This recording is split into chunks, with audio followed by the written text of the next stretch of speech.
All attendees will be on mute, and apologies, you don't have access to a microphone, but you can put your questions in to the question and answer chat box on the right-hand panel of the screen. An online survey will follow just 5 minutes short of the end of the webinar. We appreciate the feedback that you can provide so that we can improve our webinars going forward. It's just 5 questions, so please do take the time. And for any technical difficulties, attendees may call our IT helpline at 1-202-458-4336, or you can send us a message via Q&A chat. So as we jump into this, I want to introduce Vivek, who is Director and Global Head of the Climate Business Department, for his opening remarks. Vivek is been in IFC. Before this, he was the Regional Director for East Asia. He spent time in the credit department, leading that as the director. Most of you know that almost a third of IFC's investments are in the climate space. When we did about 3.3 billion for our own account last year, and we mobilized another 3.5 billion. So with that, let me give the floor to Vivek for the opening remarks. Vivek?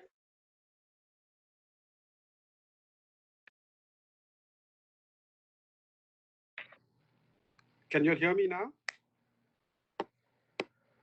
Yes. Okay, super. Well, my earpiece is not working, so I'll just speak without that. So thank you so much, Anup, and a very good morning to all of you all, and a big thanks for having me here. So I think firstly, I'd like to thank the IIF for having us over and all the attendees. And this is our first in a series of climate webinars where we're going to talk about climate business, innovation, and trends. And I do hope we'll have many more of these. Climate is really a hot topic, no pun intended, these days. And I think we're all sort of in it together, a lot happening. The world is moving fast, it's getting hotter fast. And there are many different facets of this that I think we need to really try and get our arms around. And I'm hoping that with the work that we're doing with IIF, this will really move the needle in a significant way. So to talk about climate risk, really, what are we talking about? Now, there's been a lot talked about what is climate risk, what are the opportunities, and I think we're all quite aware of the opportunities, and we can talk for days on what are the opportunities, that's clear. And the world loves to talk about opportunities, because opportunities means you're going to deploy capital. Opportunities means you're going to grow your balance sheet. When it comes to risk, it's the more mundane part of climate, really. But having said that, I think what we are all recognizing is that it's really becoming fundamental and could turn out to be a major disruptor for the financial services sector. Just like now, it's not going to disrupt the way technology has disrupted or digitization has disrupted the financial services sector, but in a slightly more negative manner, it could disrupt the sector. Having said that, it also offers us new opportunities in how do you manage climate risk, how do you differentiate yourselves as a financial institution in managing climate risk better, and then create the opportunities out of that. So I think first and foremost, climate change is a systemic risk for the sector, and it's something that we are very keen on. We've been working with a few banks. We're doing a lot of work internally on it. And I think there is no more the debate on whether it's really a risk. I think globally it's recognized as a sector that sort of poses material risk to the financial sector. Just by way of example, if I have a portfolio in a bank in Indonesia today, and a large part of my portfolio is real estate in Jakarta city, which, as we all know, is a city that's supposed to be sinking, is that really something I want to have more of, less of? How do I manage it? Do I want to have assets in a part of the world where typhoons are becoming increasingly prevalent? Do I want to have assets in agriculture in a part of the world where droughts are becoming more prevalent? So these are sort of practical day-to-day things that I think we need to start looking at, in addition to using science to do a lot more. So a lot of initiatives have been set up for us to create a better understanding of climate risks, their impact, and very importantly, how to mitigate them. So some of these are network of central banks and supervisors, which is NGFS. We're working quite closely with, hoping to work quite closely with on standard setting. Then there's the TCFD, which is the Task Force of Climate-Related Financial Disclosure, which I think is being mainstreamed a lot today, and that's something that I think needs to continue, and we need to take it to the next level. And then there's the SBTi, which is the Science-Based Target Initiative. So there's the Partnership for Carbon Accounting Financials, and then, of course, there's the Paris Agreement Capital Transition Assessment Initiative. And so a lot of things, UNEP FI, Responsible Banking Principles. So a lot of things out there, tools out there which FIs can leverage to move the needle on climate risk. So I think, on the one hand, we're seeing several sectors are advancing in measurement and the disclosure of some of these risks. The financial sector was to some extent lagging behind. And when I say financial sector, I think, interesting enough, in my view at least, the insurance sector has been ahead of the curve, simply because it impacts the business in a more immediate or a more direct fashion initially. I think today, the lending FIs or the FIs, the banks and the non-bank financial companies are realizing impact on them could be equally as much. For the insurance sector, it was not only impact, but it was also a business opportunity. So I think they really got into this bandwagon much sooner. Now, some of the things we still don't have mandatory requirements to sort of disclosures for climate risk measurement in many of our client countries. Now, every country, and to me, we need to be pushing the agenda so that just the way that banks disclose non-performing assets or impaired assets, they need to start reporting and disclosing on assets which are more prone to climate risk. What are the climate risks they're carrying on their books? At the same time, I think what's the big challenge really is the complexity of climate scenarios. There are multiple data sources, there are many methodologies, a lot of things are in the developing testing phase, but we still don't have harmonization of standards and harmonization of data.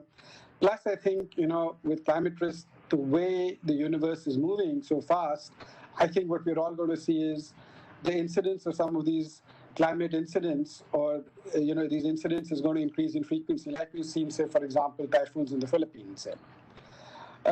Many banks in emerging markets also don't have dedicated capacity. There is no real expertise for this. It's a new area. It's up and coming. People haven't focused on this. So there's very little expertise. And when you don't have expertise, then, it leads to chaos, at least initially.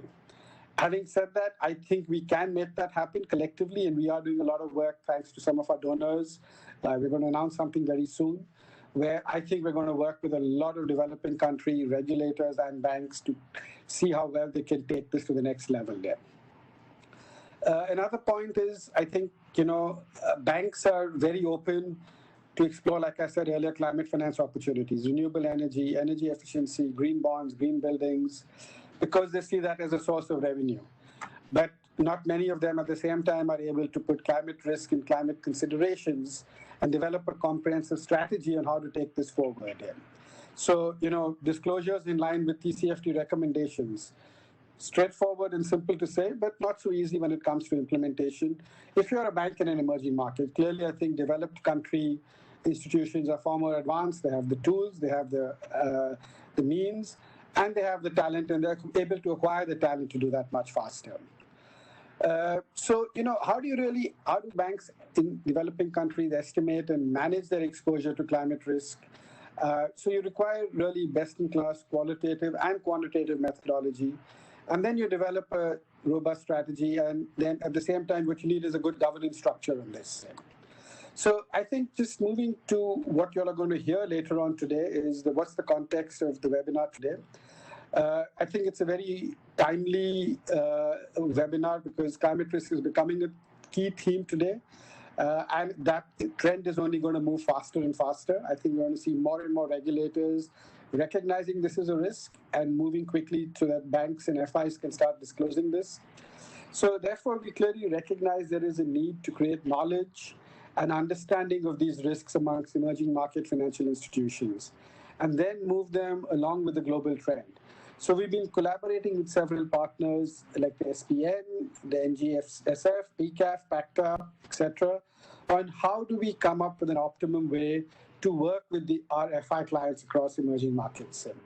The World Bank has been there with us in this, and they are primarily focusing on the central banks and regulators and helping them on how do you introduce this climate risk assessment, stress testing guidelines, whereas we are working with the banks, with the guidance and support and things like carbon accounting.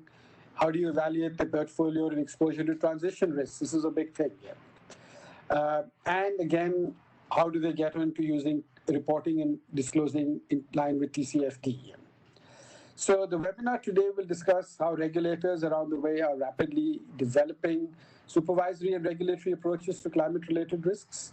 A new paper which the IIF got out earlier this year in January really set the case out very well for prudential authorities to consider both the micro-prudential objective of resilience and the macro-prudential objective of examining the alignment of the financial system with future climate pathways. And therefore, all that with the ultimate view of reducing the potential for financial instability because of climate risks. The IIF proposes that supervisory engagement in disclosure standards, risk management standards, and supervisory scenario analysis are the core tools that supervisors can use to approach climate-related and environmental risks. So when you take all this in aggregate, I think if you have a firm foundation in data, this could provide a very strong toolkit for both the industry and prudential authorities to measure, manage, and ultimately help mitigate some of these risks. Therefore, it's absolutely critical that we have a global standard. Setting bodies are able to coordinate amongst themselves, and we're able to harmonize this global effort to achieve progress and hopefully reduce market fragmentation. So clearly, a lot needs to be done going forward. Time is unfortunately not on our side because, as we know, the level of climate risks are increasing in a number of countries. And for a developmental institution like us, it's really important because there's a lot of evidence out there which tells us that when you have a climate incident, it's the poorest of the poor that get impacted. So really, if you don't manage this well, it will not only impact the poorest of the poor, it will impact the financial institutions and create a lot of instability. So with that, again, a very, very big thank you to all of you all. And Anup, back to you. Thank you. Thank you, Vivek. I appreciate that really extensive background, the way you laid out the link to poverty from climate risk, real-life examples with a city like Jakarta or agribusiness yields, weaving in the different institutions working on the space. So appreciate that extensive background, and thank you very much. So let me jump right in, and I'm going to just take a minute to introduce our two main panelists, Katie and Andres. Katie Rismanchi is a senior policy advisor at the IIF. Katie's portfolio includes global bank capital standards, sustainable finance policy, operational resilience, and other prudential topics. Prior to IIF, Katie worked for over 6 years as an economist and prudential policy expert at the Bank of England, during which time she was seconded as a financial stability expert to the European Systemic Risk Board in Frankfurt. Katie holds an MPhil degree in economics from the University of Cambridge. And the other panelist, Andres, is the managing director and head of regulatory affairs at the IIF. He leads the analytical and global advocacy activities on global financial regulatory topics. He also spearheads the dialogue and interaction with international regulators and policymakers and leading regional and national authorities. Andres holds a Juris Doctor and a specialized degree on banking law from University of Rosario in Colombia, a master in comparative law from Pennsylvania State University, and an MBA from Bocconi University in Italy. So without further ado, I'm going to pass the floor on to Andres. Thank you, Andres and Katie. Thank you so much, as well as Vivek and Carlos Serrano, for this invitation. It's a great pleasure for the IIF to be here, for me with my colleague Katie, to be able to present on this paper, which Vivek mentioned we released early in January. I'll go to the next slide and talk about a little bit about the IIF. I'm not going to assume that you necessarily know what the IIF is. We are the Global Trade Association for the financial services industry, based in Washington, D.C., but with offices in several parts of the world, currently with 450 members from over 70 countries. We have not only banking organizations, but we have insurance companies, asset managers, investment funds, sovereign wealth funds, some central banks, as well as several development banks. What is our mission? Really, it's to support the financial industry in managing prudently the risks, in helping to develop sound, good practices in risk management and in business in general, and advocate for the industry, primarily for regulatory and financial and economic policies that are in the broad interest of the industry, but mostly for the global industry and for the financial services industry to be able to play its role. We're still ongoing through a really terrible pandemic, and more than ever, we need an active, solid and resilient financial services industry to provide credit to the economy and help on economic recovery. But everyone is talking about a green recovery. So I think this is a really great opportunity to use all those resources in a way that is compatible with climate goals. We have a deep interest on these topics on sustainability, and we have been working on them for a number of years.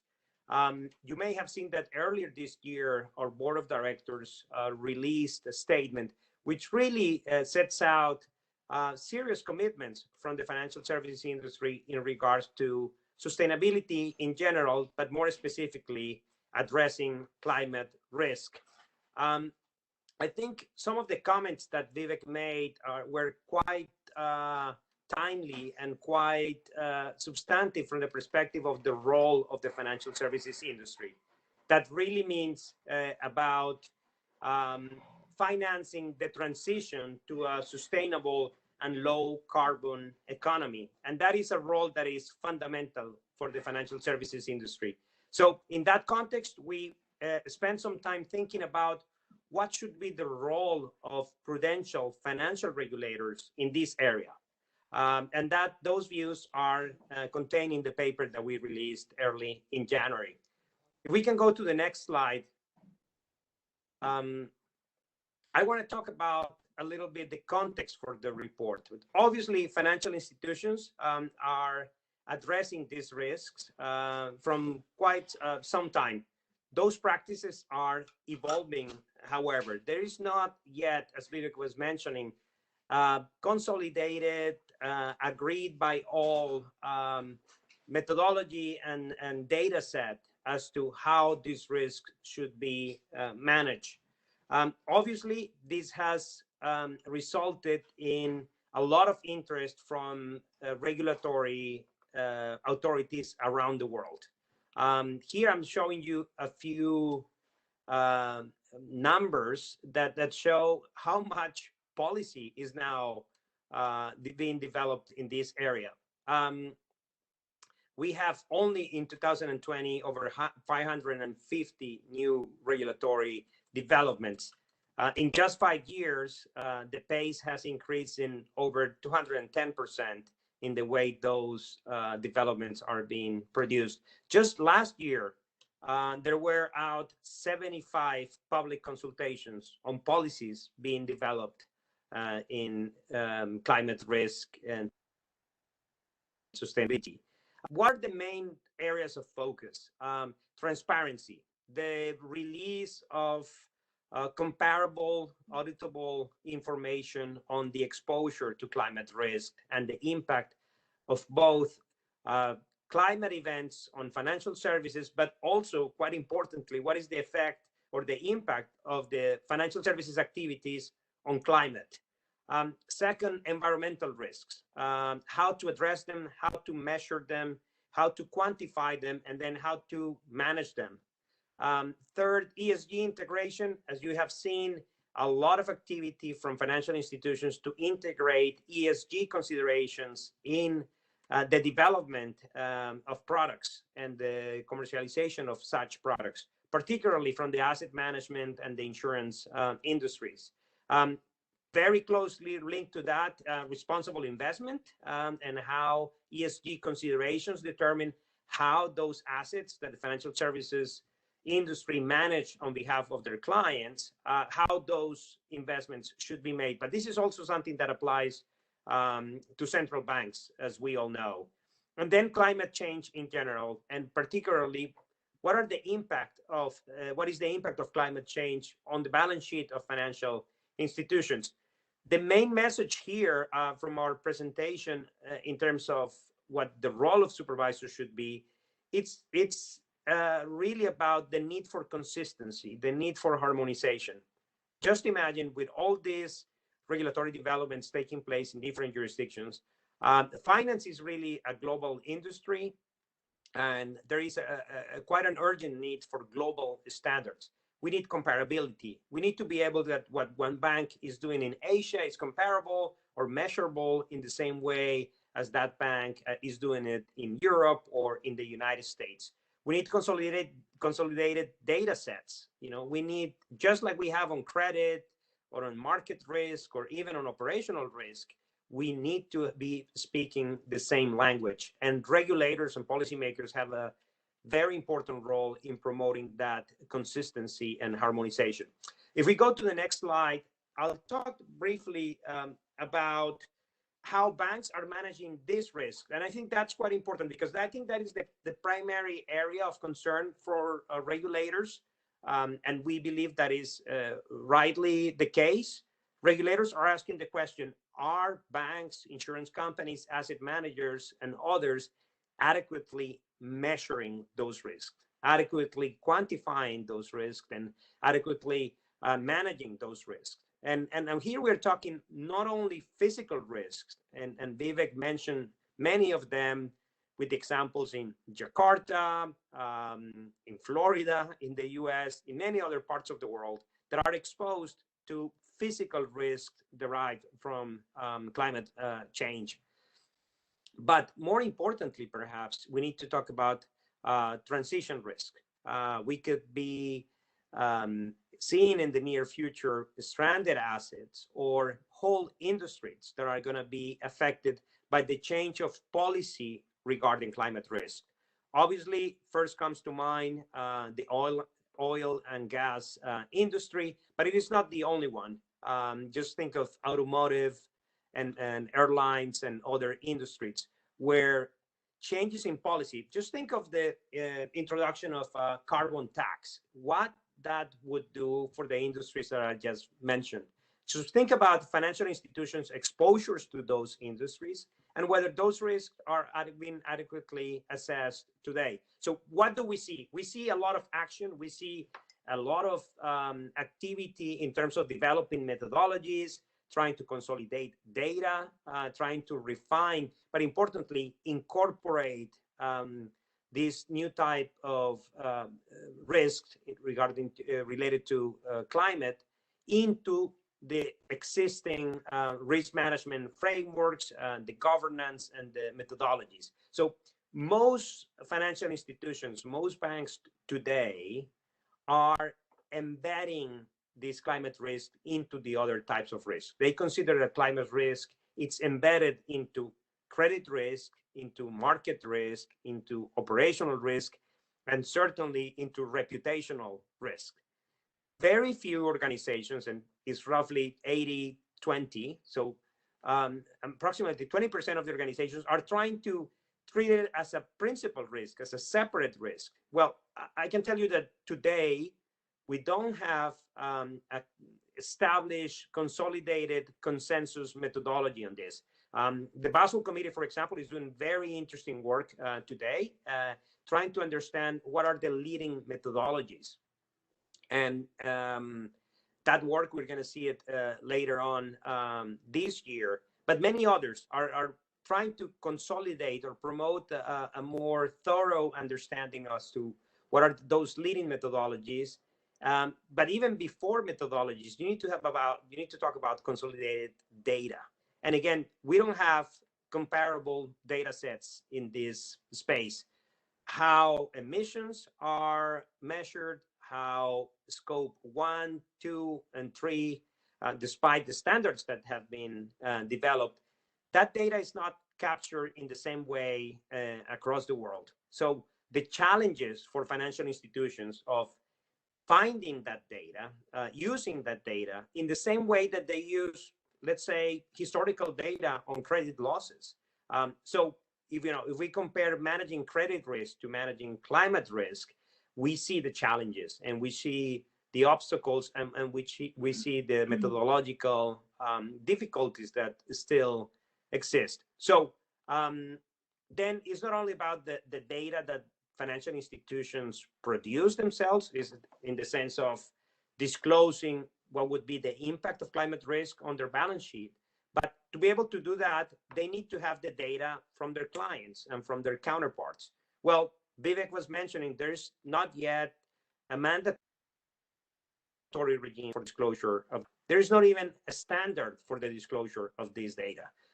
You may have seen that the IFRS has announced recently the creation of the willingness and the project to create a climate-related disclosure standards board.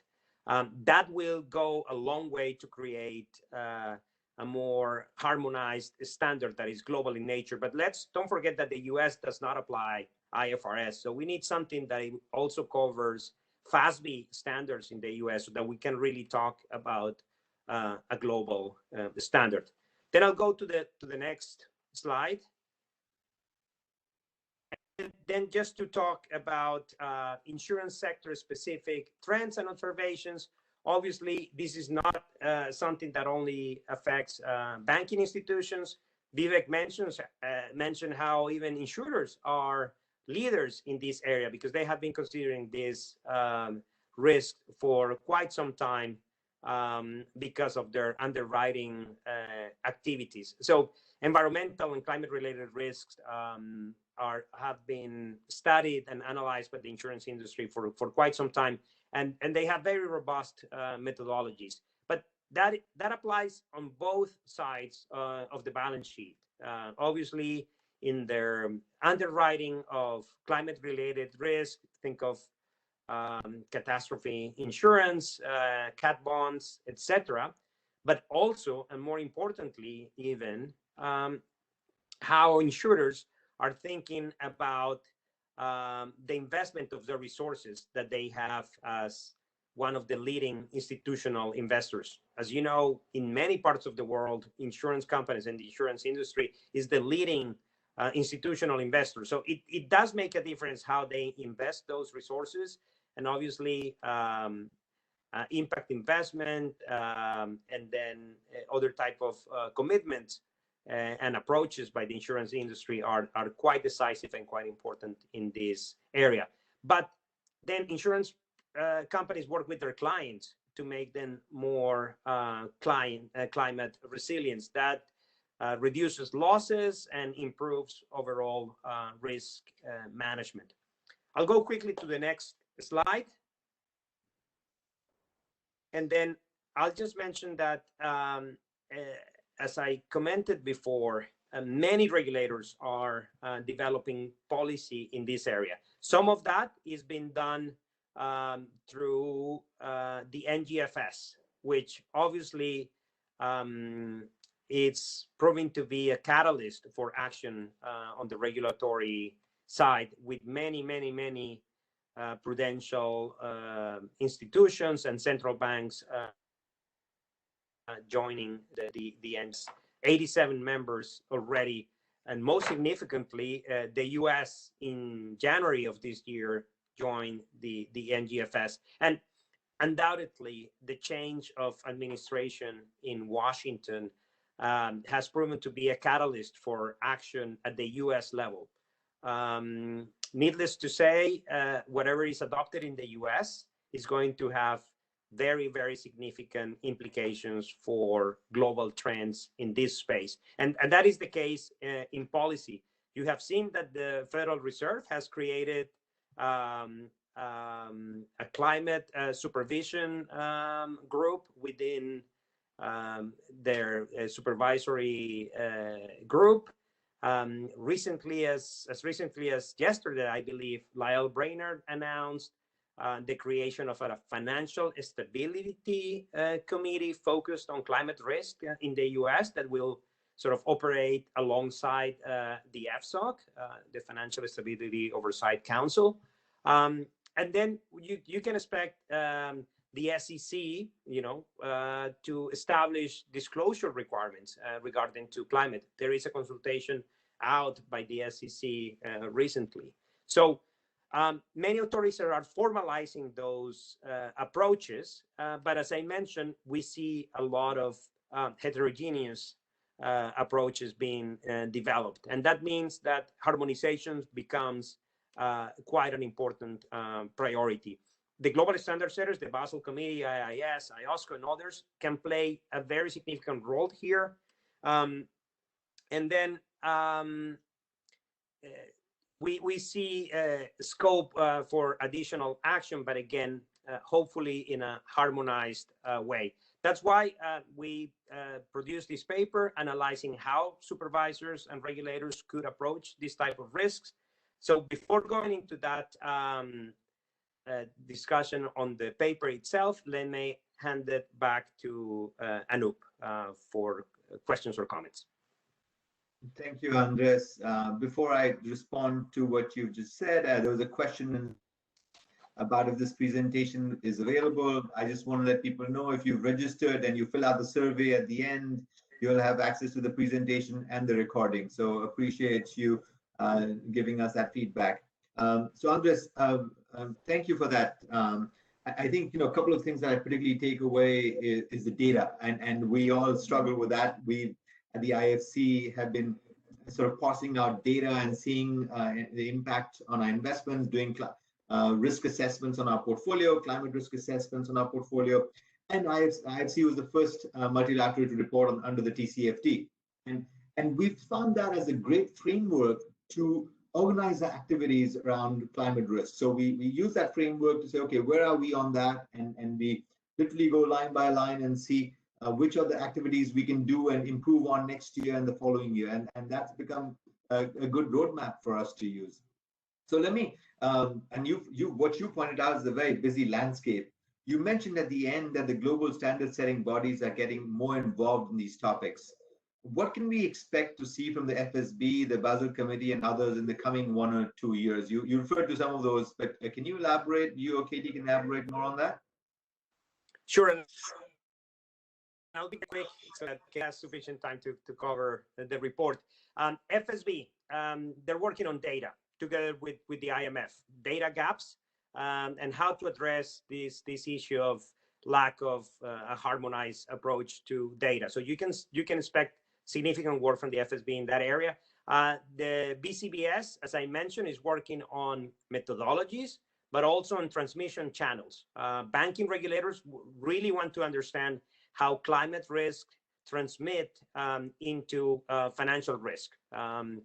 The IAIS very significantly put out a paper recently and is developing their assessment of how insurance companies are assessing those risks, and is going to develop leading practices in that area. And then IOSCO is doing it from a securities perspective. You can expect additional work both on disclosure requirements, but also on how those risks are presented by asset managers in the products that are offered to their clients.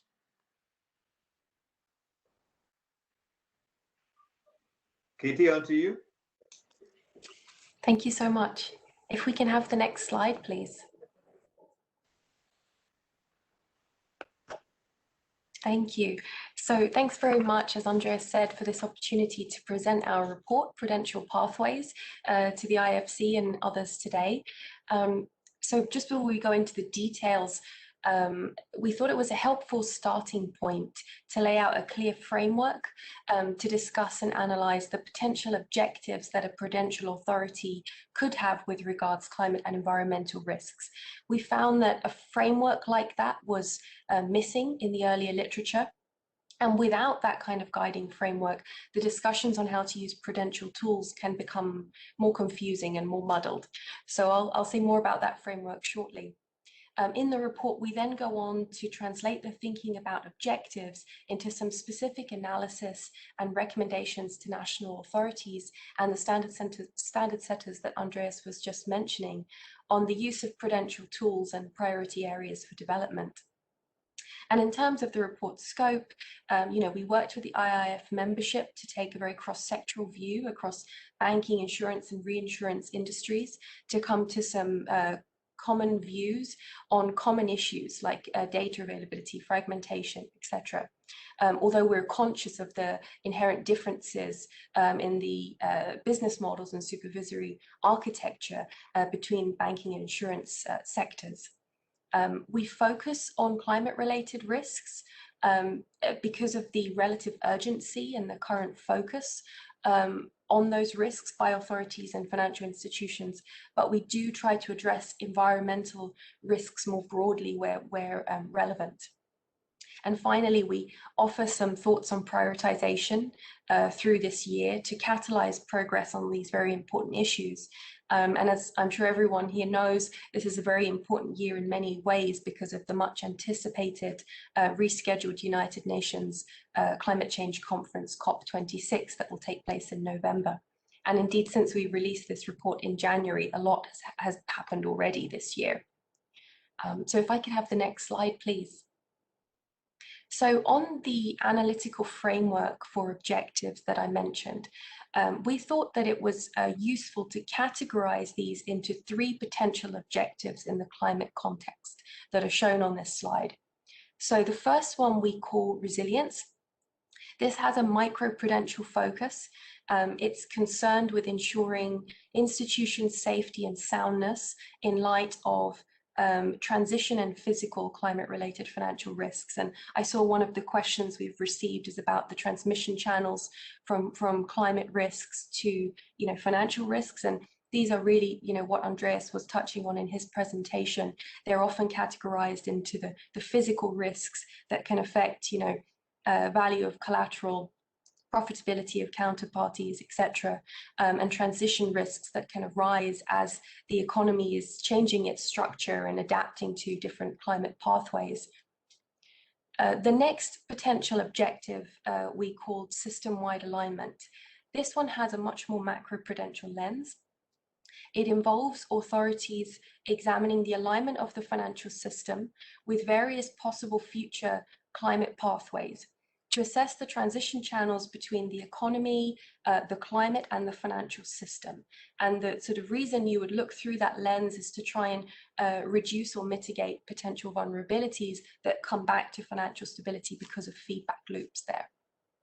And the third potential objective that we considered, we call an active transition objective.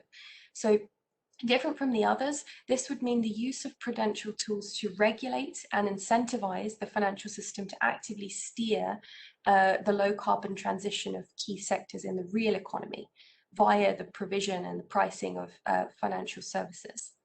From our analysis, there isn't an existing foundation for this objective in most prudential authorities' current mandates.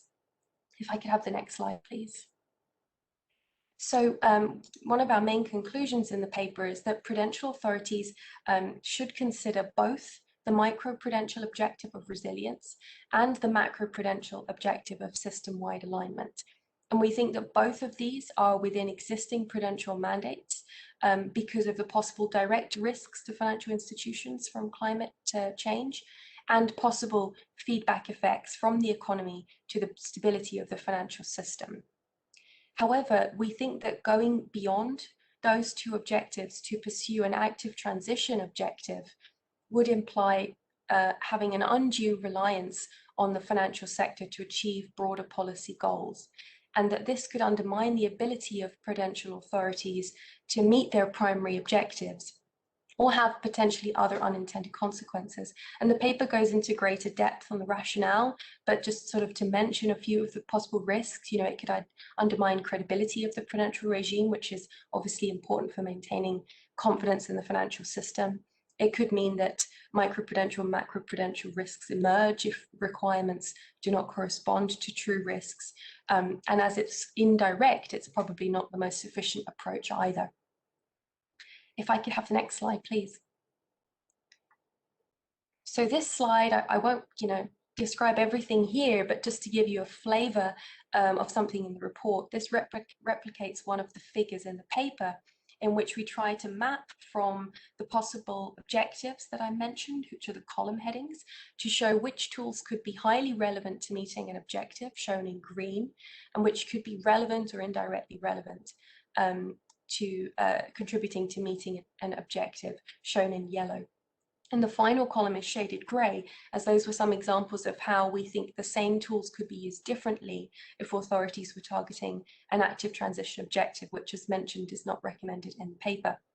And this analysis indicated to us that supervisory engagement with the banking and insurance industries is a foundational and priority step on this topic for resilience and as a contribution to system-wide alignment. We also think that disclosure and risk management expectations can make important contributions to resilience and can have alignment benefits. And finally, supervisory climate scenario analysis can be valuable mainly from a macro-prudential perspective to inform a view of financial system-wide risks and feedback effects. In terms of regulatory capital, the search for evidence there is still underway, but most authorities don't consider there to be sufficient evidence at the moment to differentiate capital requirements on the basis that greener exposures are significantly more or less likely to incur losses than other types of exposures. If that relationship is evidenced in future, you can imagine that the prudential capital regime should be recalibrated to reflect that if the data supports it. In the report, we discussed some concepts that are sometimes discussed now, like green supporting or brown penalizing factors, which you've probably heard mention of. The idea of those is that they tilt capital requirements in order to incentivize or disincentivize financial institutions to lend to particular sectors on ESG grounds, but without a risk-based justification. But we think that that would be an example of using capital requirements for an active transition objective. So it's in our final grey column and not recommended given our framework. So let me stop there to see if Anoop has any questions on this part before we go into the specific recommendations. Thank you, Katie. I appreciate that. And I did have a question on the last point. So we've seen a number of governments and private sector companies making net zero commitments in the coming decades. How does that recommendation to avoid an active transition objective for prudential authorities fit in with that? And while you think of that answer to Andres, I know we touched on this, but how are banks and insurers playing a more active role in the transition part? It's something we look at ourselves, and of course, as IFC, our portfolio in fossil fuels is very limited now.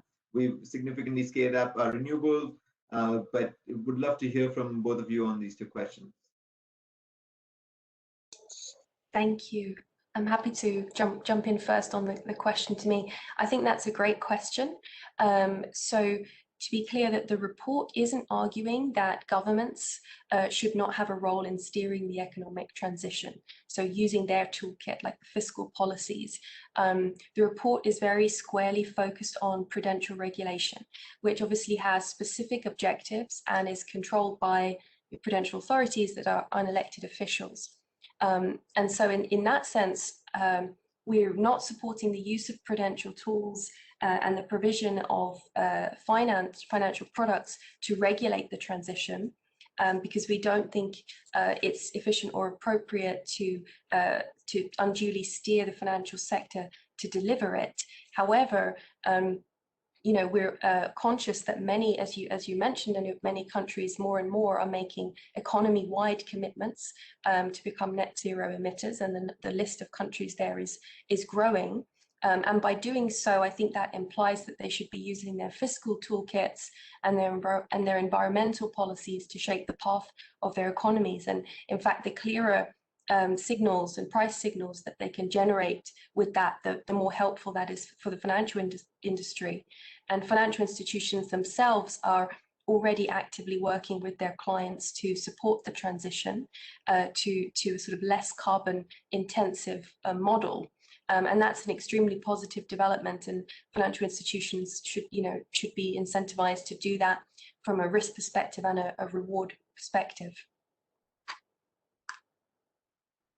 To your other question, and obviously this can be a bit controversial, but it's quite important to discuss it. So what is the role of financing, for example, on the transition? One approach could be to say, well, the financial services industry should stop completely financing any type of, let's say, oil and gas activity, right? That could certainly would shut off completely credit to those industries. Those industries would perhaps collapse. In what way, how, with what repercussions is the question.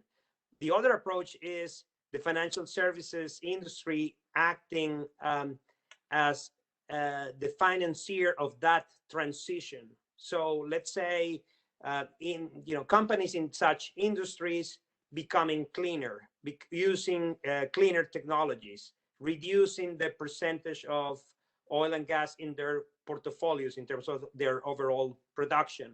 That transition is quite costly and it needs resources. So you need to think in terms of who is going to finance that transition. But obviously, it is not to finance the status quo, right? And that is rightly so. Financial institutions have been working with their clients, asking them for clear, measurable commitments and a very clear plans for that transition. Financing such solid, auditable, clear plans is something that we believe it's a valid role for the financial services industry. But obviously, there comes other policy tools such as fiscal tools, carbon taxes, etc. Those are all issues that should be looked together in conjunction. Thank you, Katie. Thank you, Andres. So I had a couple more questions, but I want to go to some of the questions that have come in through the chat. And if it's okay with you, I will read out a couple of questions and then any one of you can pick it up. Is there any regulation planned to review compliance with the taxonomy by green assets?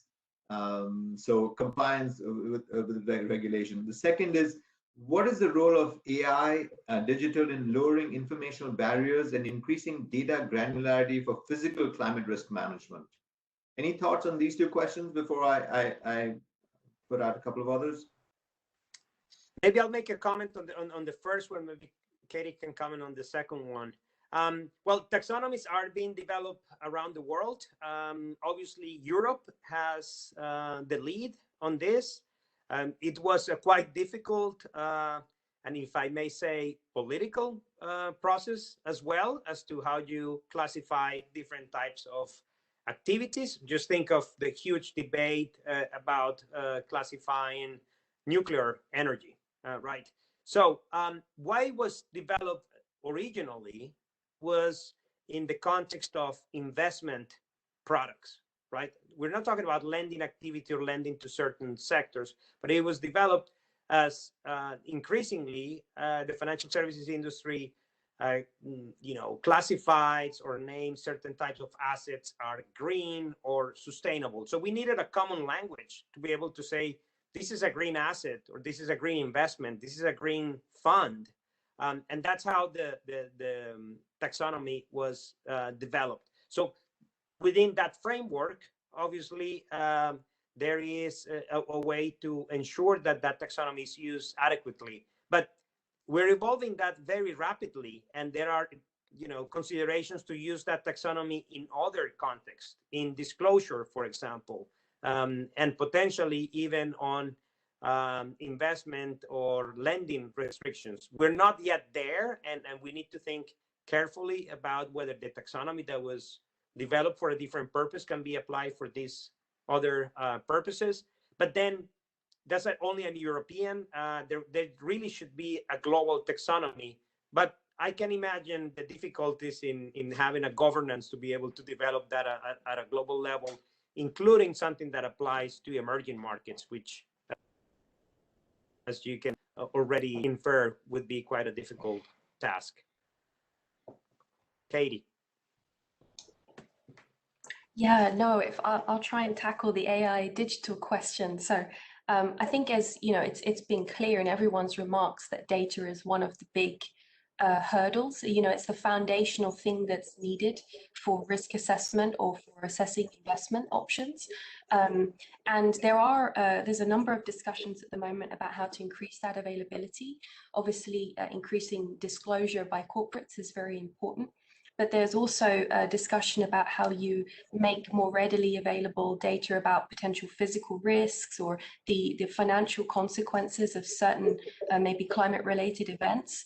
And so there are initiatives going on to sort of pool data, to build data sets. I mean, there are precedents in this area in operational risk, for example, where now there are databases that financial institutions can tap into and therefore build and calibrate their operational risk models. And I think something like that is sort of the future for climate-related risks, especially physical risks, I think, where there is data that you can draw on. It's just all over the world.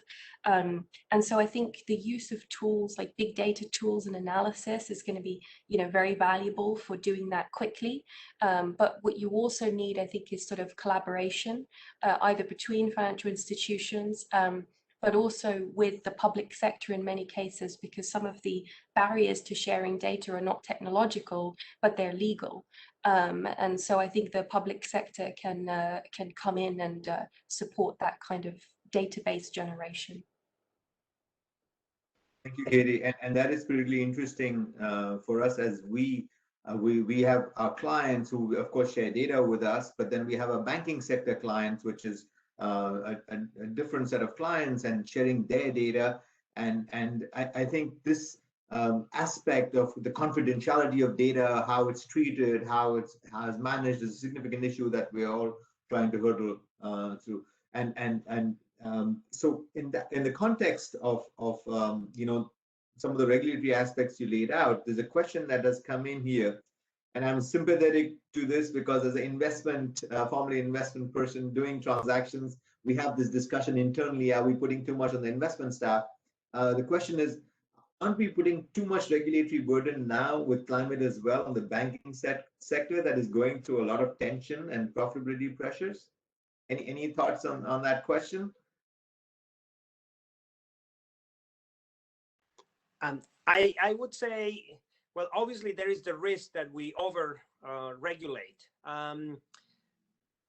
What I think there are two concerns really that are more on target. One is the one that I already mentioned about regulation not being harmonized. So if financial institutions are subject to different rules in different parts of the world, I think that fragmentation is quite detrimental to the objectives that we're trying to achieve.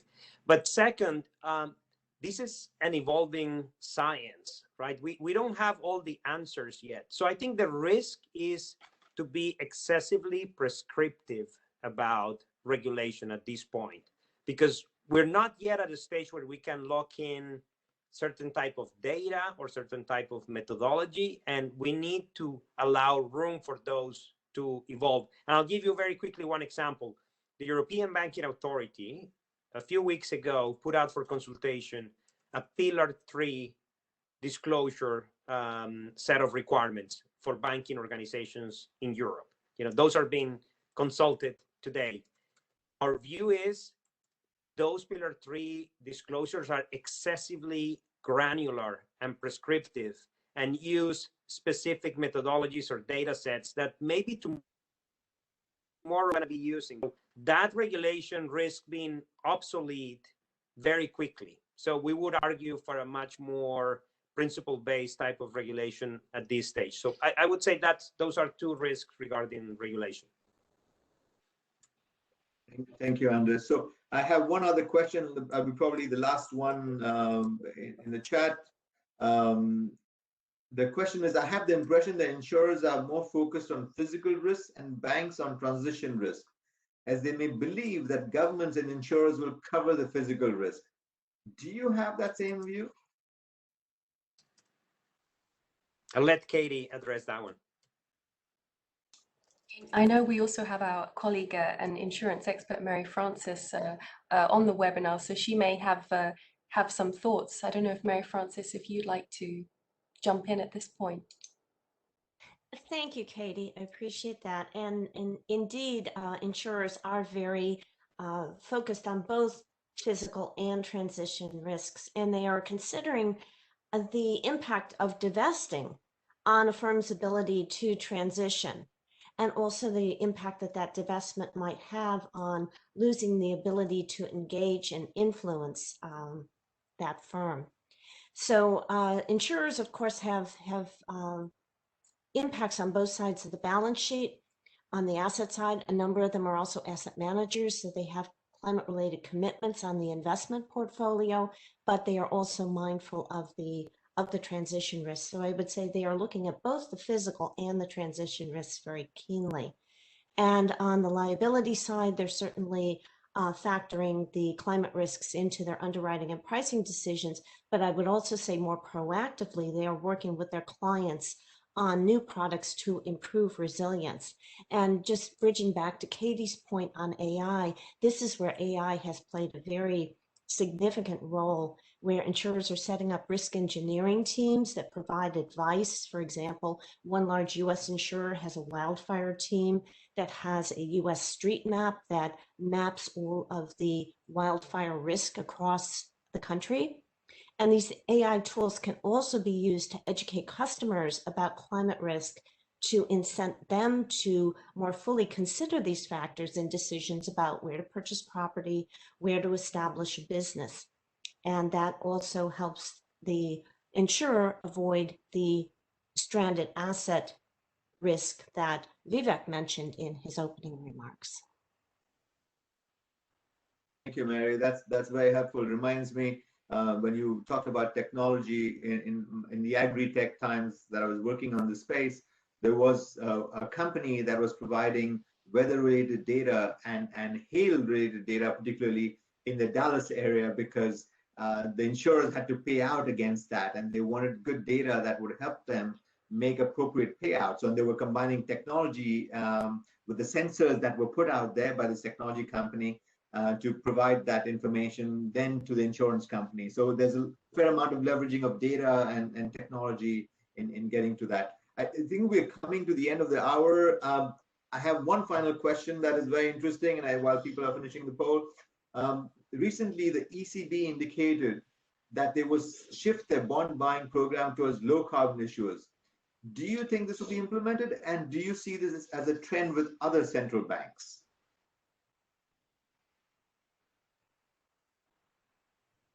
I'll give you a quick thought. Maybe Katie, with her Bank of England background, can as well. You've seen that Madame Lagarde, for example, announced not long ago the decision to make monetary policy green, right? And there was quite a lot of debate whether those considerations should be guiding monetary policy. But undoubtedly, the investment of central bank resources has the potential to be a catalyst in this space. So definitely central banks are looking at how their investment decisions can be, have this kind of beneficial effect. But I think they're not going to be taking, primacy over, controlling inflation and unemployment, the classical, objectives of monetary policy. But I don't know if Katie has other views. No, I completely agree. And I think that's an important distinction between use of central banks' own balance sheets, monetary policy with the purpose of kind of managing dynamics in the real economy, and prudential regulation. And central banks these days often have to wear different hats. But I think on that specific question about use of their own balance sheet, where they have a lot of discretion there, I think there are very clear signals from the ECB, from the Bank of England, from others. And these institutions themselves are starting to prepare their own TCFD reports, and they're subject to the same market and social forces as other private financial institutions. So I definitely think where there is that discretion and where it doesn't impede their ability to meet their primary objectives, as Andreas was saying, I think they will be using that discretion in the coming years.